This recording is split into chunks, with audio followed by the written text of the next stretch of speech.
Have you ever stepped into a place that instantly felt wrong, so wrong in fact that the air seemed thicker, like it didn't want you there? I have. And I can tell you, some places remember. They remember the screams, the suffering, the silence that follows after. I've been carrying this inside me for nearly 11 years now. 11 years of pretending that night didn't happen the way it did. That what I saw, what she did, was just the stress of the job, the smoke messing with my mind. But I can't lie to myself anymore.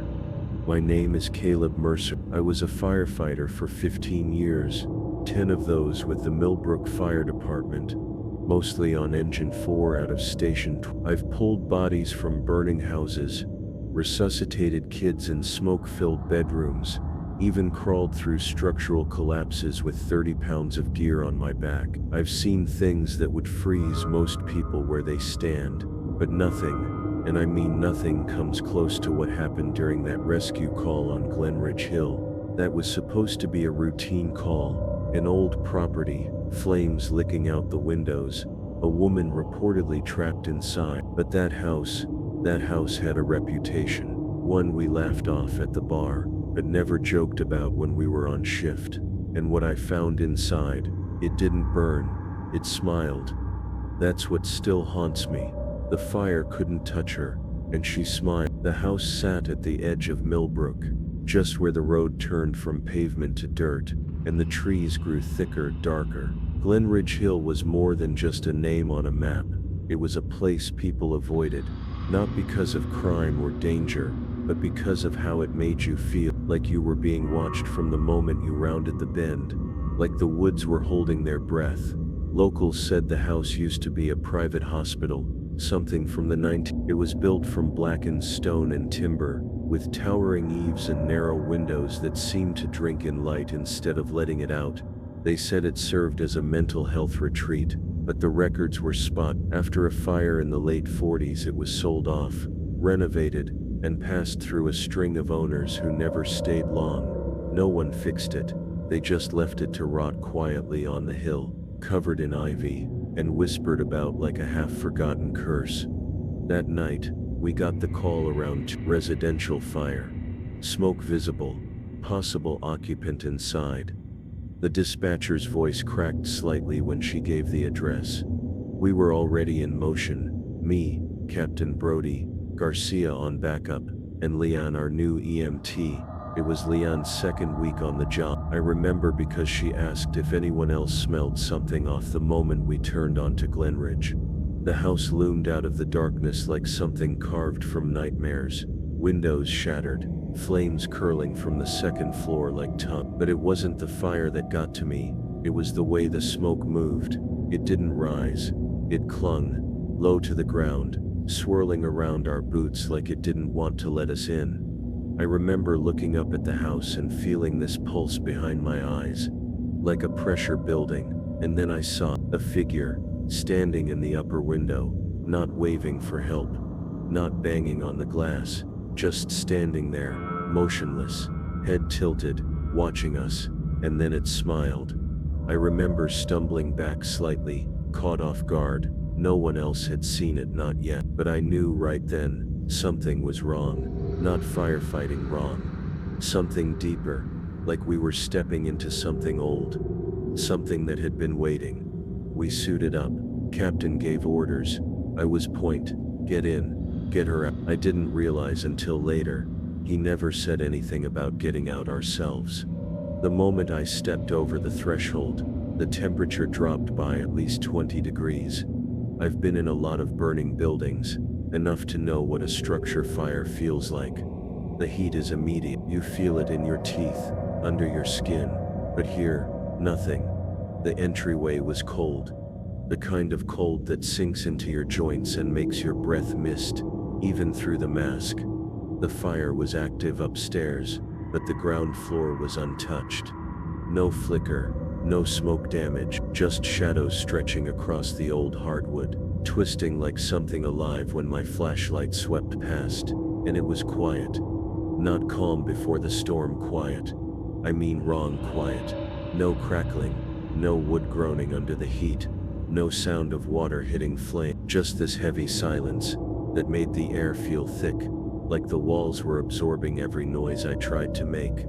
I called out standard procedure, "Fire department, call out," but my voice sounded off, like it didn't travel right. The echo was muted, pulled backward instead of forward, as if the house didn't want it to carry. That's when I noticed something else. There was no smoke alarm. I remember pausing in the foyer, just long enough to register that detail. No beeping, no high-pitched warning shriek, just the quiet and the tapping, a faint irregular tapping sound, like fingers drumming against glass, coming from deeper inside the house. "Caleb, you good?" Brody's voice crackled in my earpiece, sharp and real. I nearly jumped. "You're not moving." "I'm good," I lied, heading in. I moved toward the staircase. The walls were lined with photos, black and white portraits all crooked. As I passed, I realized every frame had been turned slightly, tilted toward the floor, like the subjects inside were ashamed or trying to look away. My gloved hand brushed one of the frames. It swung silently on its nail and landed face down with a soft thud on the floor. Then the tapping stopped. I froze. That silence returned, deeper now, more complete. And then just barely I heard a woman's voice, upstairs, not crying, not screaming, humming, a low, tuneless melody, like something a mother would sing to a child who wasn't there anymore.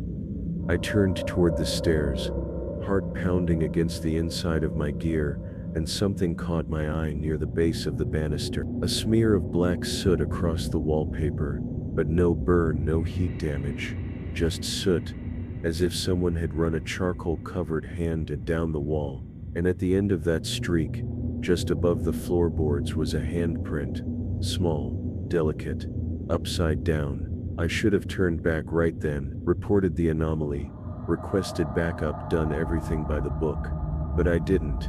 I was already too deep, mentally more than physically.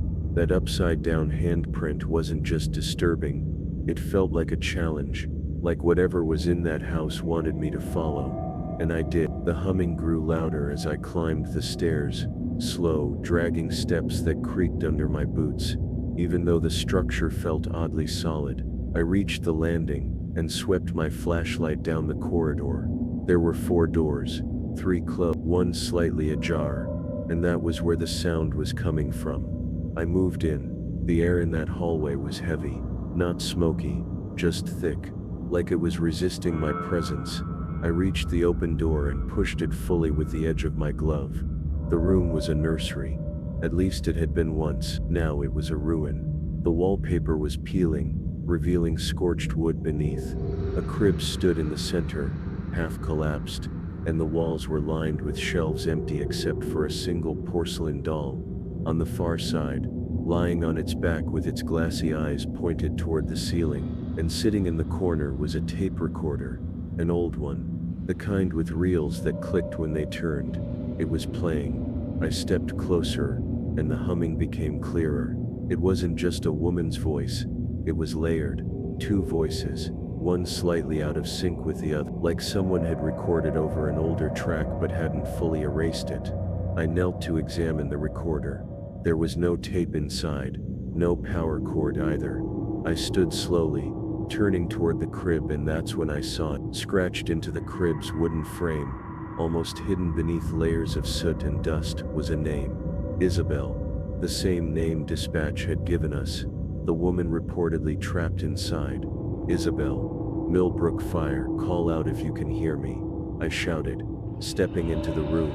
The humming stopped. In the silence that followed, I noticed something even more disturbing. My body cam. The red recording light was off. I checked the unit. The battery was full. The device hadn't been bumped. It had just stopped. That's when the door slammed behind me. Not a gust of wind, not gravity, I mean slammed. I spun around, heart hammering, and found myself face to face with a mirror on the back of the door. But the reflection, it wasn't right. My silhouette was there, yes, but my head was tilted just slightly, smiling, and then it blinked. Not me. The reflection. I backed away slowly, and the mirror fogged up, just for a second, and on the glass, as if drawn with a finger from the other side, 3 words appeared: "She's not gone." I ran out of that room, adrenaline surging, my brain struggling to stitch reason together. I told myself the heat, the smoke, it was messing with my head, but I couldn't shake the feeling that I was being toyed with, that the rescue wasn't the real mission. I had to know who Isabel was, and why this house felt more like a trap than a tragic. Back at the landing, my radio finally crackled to life. "Caleb, status." It was Brody. I thumbed the mic, forcing my voice to stay steady. "Found what looks like a nursery upstairs. No sign of the victim yet. Advancing to the east wing." A pause. Then "Copy. Keep me updated." But I could tell by the way his voice clipped at the end. He heard something in mine. The fear, the confusion. I was unraveling, and I knew it. I pressed on. The hallway beyond the nursery led to a room that didn't match the rest of the house. It was pristine, clean white walls, polished wood floor, untouched by soot or dust. At first I thought maybe the fire hadn't reached here, but it wasn't that. It was preserved like someone had been here recently. There was a small desk with yellowed paper stacked neatly, medical records. I flipped through them with shaking hands. They were old, dated back to the 1930s.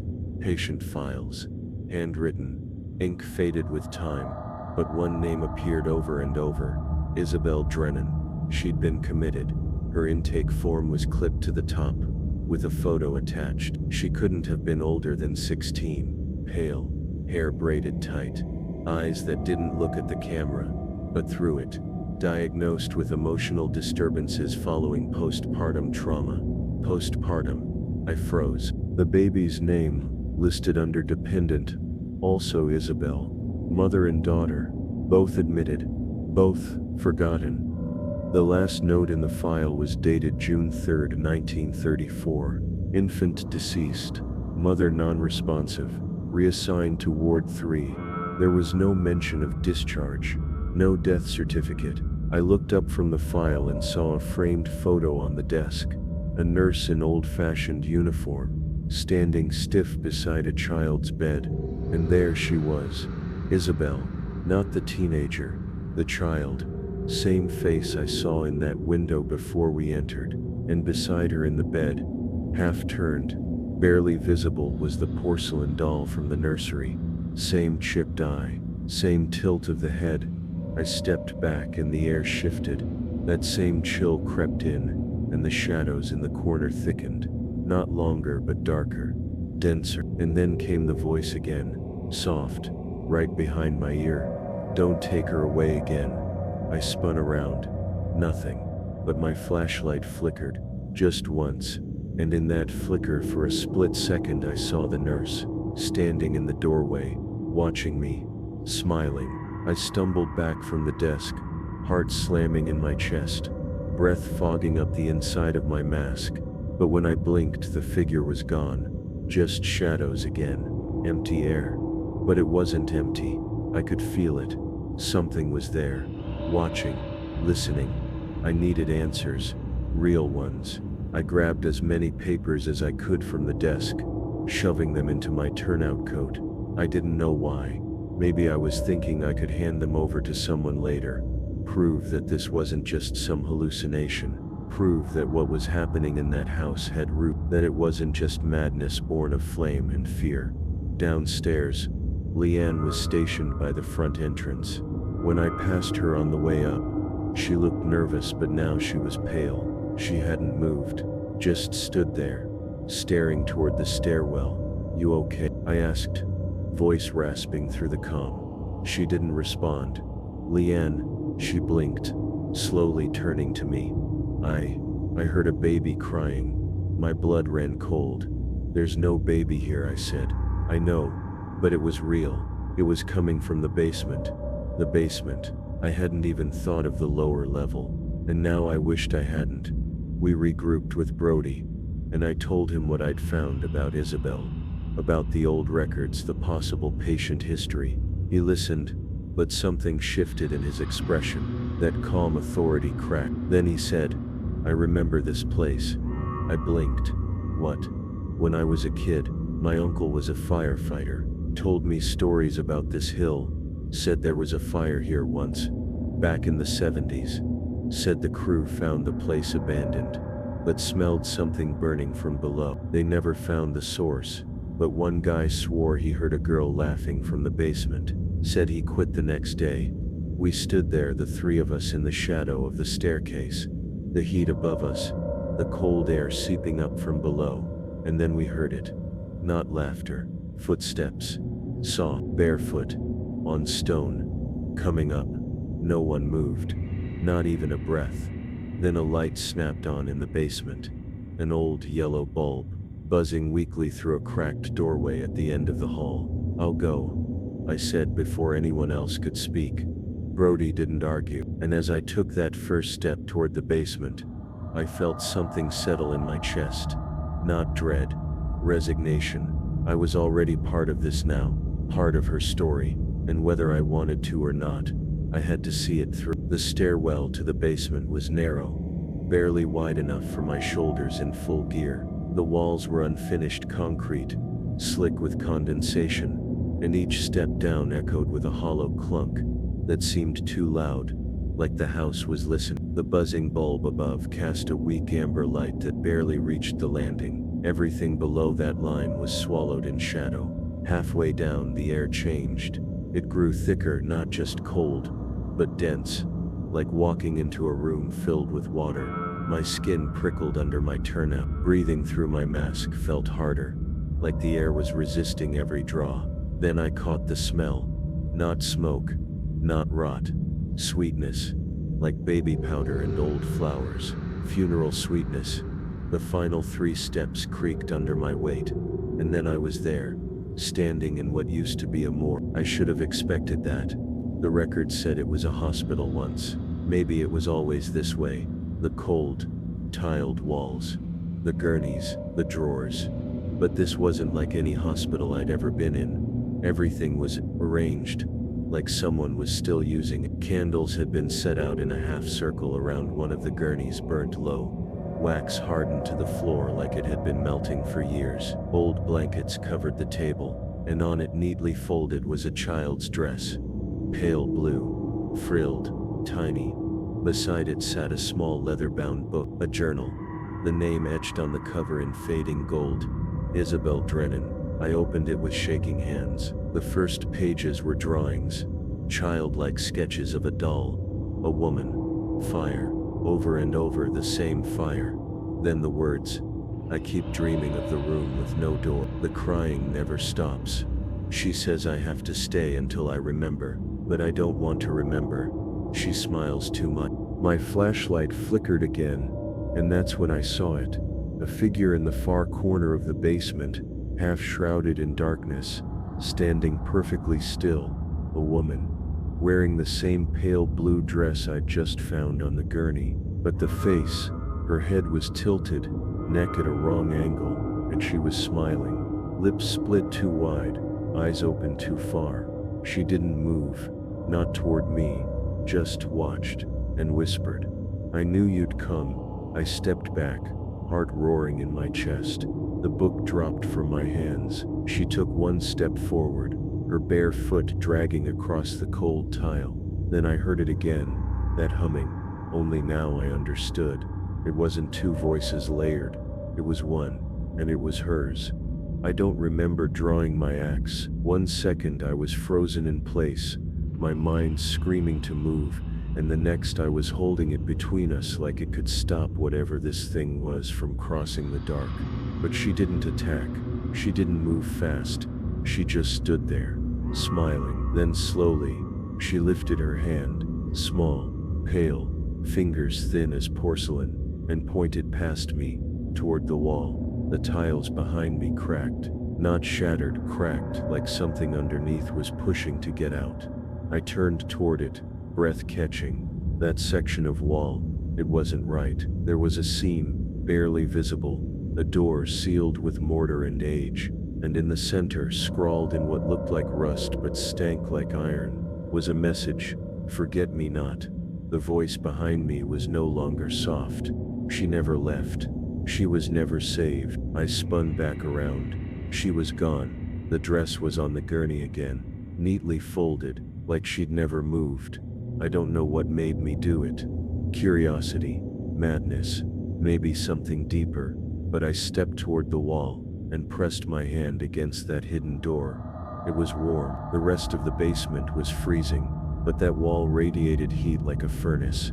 I shouted up the stairs, voice strained, "Brody, Leanne, I found something." Static answered me, then a voice, not either of theirs, just a child. "You said you'd come," and then everything happened at once.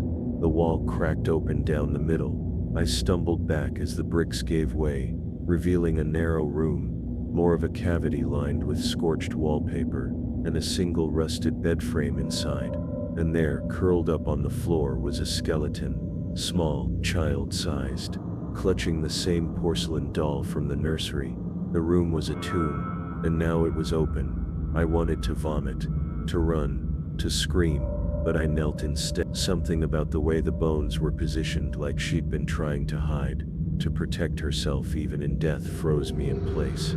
Then the light bulb above exploded, plunging me into darkness. And in that darkness, I saw her, not with my eyes, with something deeper. The nurse standing over me, not smiling anymore, frowning. "You broke the seal," she whispered. Now she remembers. The walls began to groan. The entire house shook above me. I could hear Brody shouting, distant, panicked. And then the child's voice returned.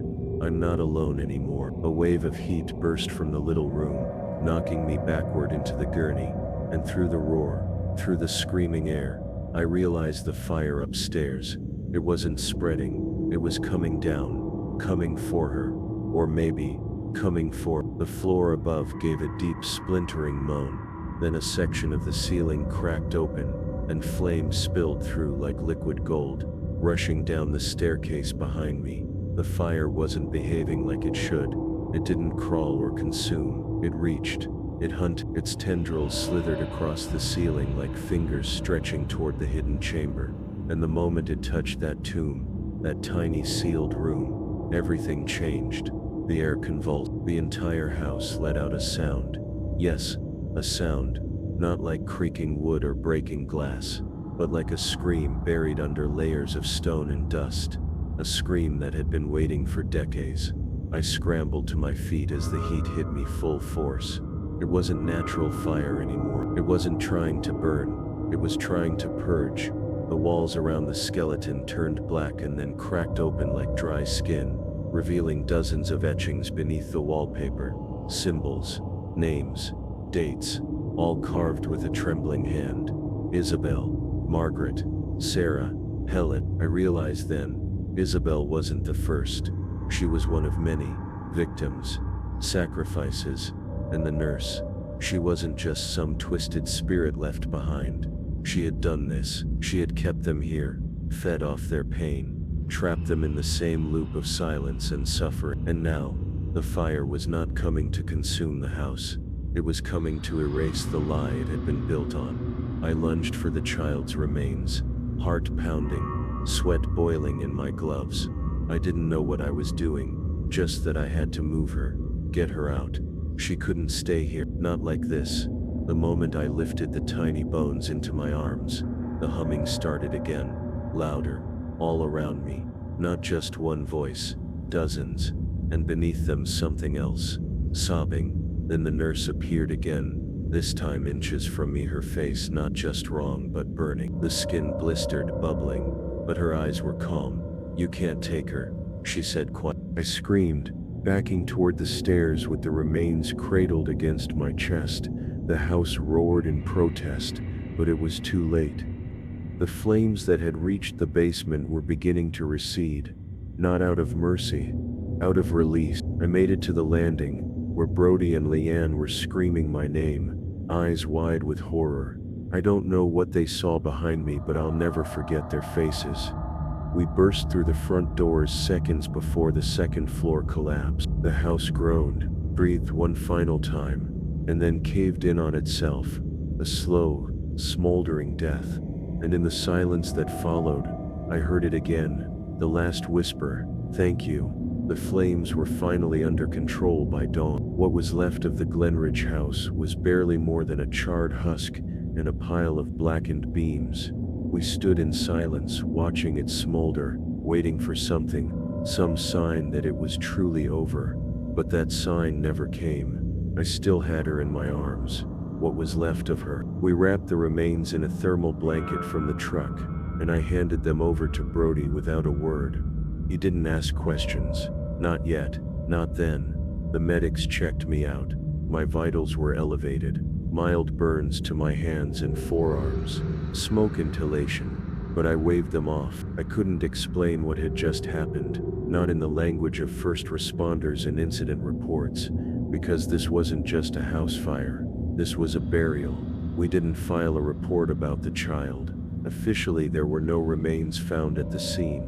No records pulled from the ashes, just structural collapse and unknown origin. Arson investigators came and went, scratching their heads, blaming faulty wiring in an abandoned building no one had touched for decades. But I know better. I went back to the station 2 days later and found Brody sitting alone in the gear room. He didn't look at me when he spoke. She was real, wasn't she? I nodded. I saw her face, he said. Not in the fire. Before. Upstairs, just for a second. So did I. We didn't speak of it again. 2 weeks later, I drove to the Millbrook Municipal Cemetery and paid for a plot myself, the smallest one they had. I didn't even try to use her name, no next of kin, no official identification, no case file, just a headstone. Isabel, never forgotten. I stood there for a long time, the wind whispering through the trees. There were no birds, just quiet.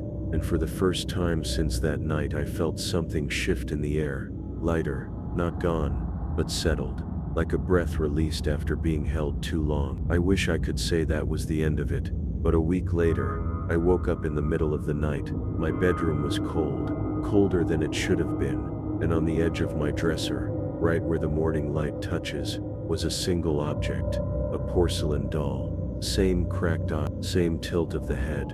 I stared at it for a long time, then slowly turned it to face the wall. I haven't touched it since, but it's still there, waiting. It's been 11 years since that night and I still can't sleep through a thunderstorm. When the wind howls just right, it sounds like the house again, breathing, moaning, whispering from beneath the floorboards.